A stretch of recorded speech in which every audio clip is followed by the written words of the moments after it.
One day, Vic Mignogna, Greg Ayres, and Jewell all got an opportunity to do speeches at high schools. And one day, they got an opportunity to do one at Ouran High School. Switch. What are we doing? What are we doing? What have we gotten ourselves into? Said Jewell. Oh my gosh. We are severely underpaid to be doing this. Do you have any idea what it's like to make speeches to a bunch of bratty kids who all they're doing is playing on their DSs and texting their boyfriends? Oh, look at my picture of my foot! Switch. Oh, it's not that bad, said Greg Ayres. I mean, these are rich kids, so at least if they're going to be playing any handheld games, they'll be doing it in style. It's not like those punk kids at the regular schools where they're actually just skipping the assemblies to go smoke weed behind the high school. I mean, it's really not that bad. Switch. Vic Mignogna had it. I'm really looking forward to this. Besides the fact that I want to teach some good values to these kids, I'm also looking forward to seeing Ouran High School's new science teacher, Professor Steve Urkel. Switch. Steve Urkel, are you serious? What are they doing to people these days? Said Jerry. Ugh. Can I go home now? All I want to do is just soak in a bubble bath and cry. My life is so miserable. It's hard to find a good anime voiceover these days, and all you guys do is just sit around eating Pocky. Switch. I don't sit around eating Pocky. In fact, when I go home, whenever I answer the phone, people ask for my mother because they think I'm a little girl. At least you sound your gender and your age. But anyways, if you want a bubble bath, just take one tonight. At least they're paying for our hotel rooms, and they are very fine suites. Switch. Vic Mignogna added, "Hey, at least you're not constantly getting berated by some of the haters out there. I get it on a regular basis, but of course I just laugh at it. I much prefer to keep a positive attitude on things. It's the only way to live life." Switch. What can I say? I guess I figure we got it a bit better than I thought we did. Hey, I guess we're getting paid an okay amount. We get free room and board. Hey, the chicks in the maid outfits are really hot. That one girl earlier winked at me and she accidentally flashed me. I didn't say anything, but I think she knew. She was totally cute. She was wearing pink undies. Switch. You better hope her father doesn't find out, otherwise you're going to have to leave the country. These kids are filthy rich, and a lot of them, they own stuff like the military and the fashion companies, so yeah, you better watch your back with who you take to bed tonight. Switch. Vic Mignogna smiled and said, "I don't need to worry, especially because I already have a girlfriend. And I'm completely dedicated to her," he said, hearts flashing in his eyes, thinking about the one that he loved the most. Switch. Forgive me a minute while I go into the bathroom and puke, Vic. Oh, I'm gonna be sick. He walks into the bathroom and begins to actually puke into the toilet. Ah, crap, I missed! Can somebody get me a towel in here? God, I need my old job back. I'm taking a shower. Nobody bug me. Switch. Greg Ayres sighed and placed his hands on his forehead, rubbing his temples. Why do I agree to work with these people?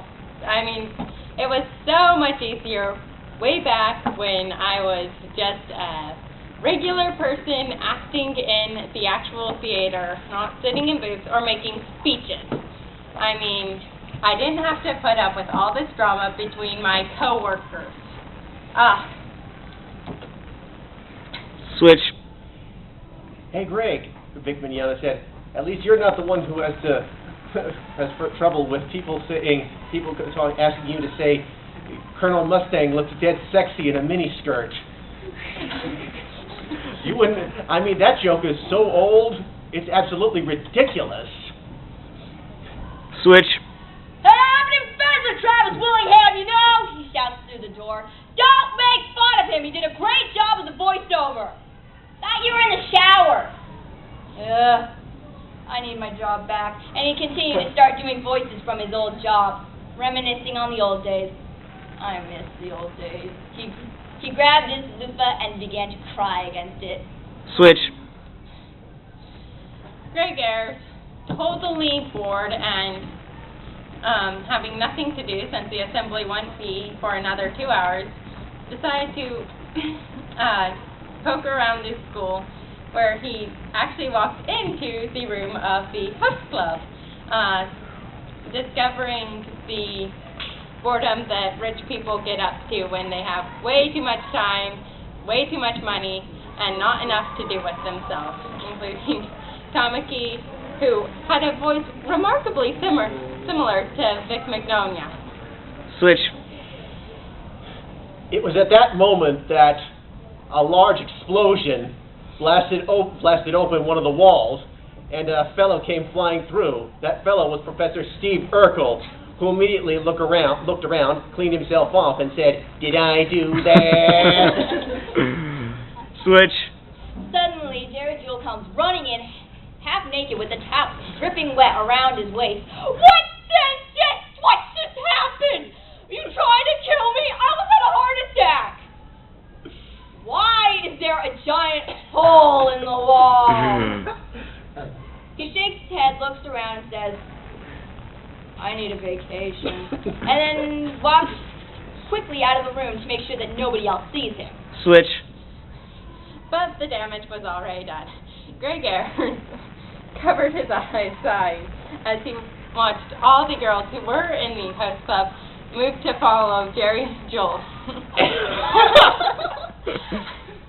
Oh why do I get myself into these types of things? He asked himself.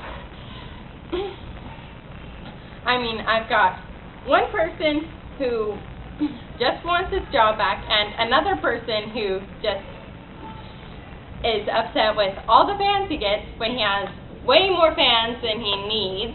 Switch. It was at that moment that Vic Mignogna walked into the room and said, "Hey, Steve, nice to see you."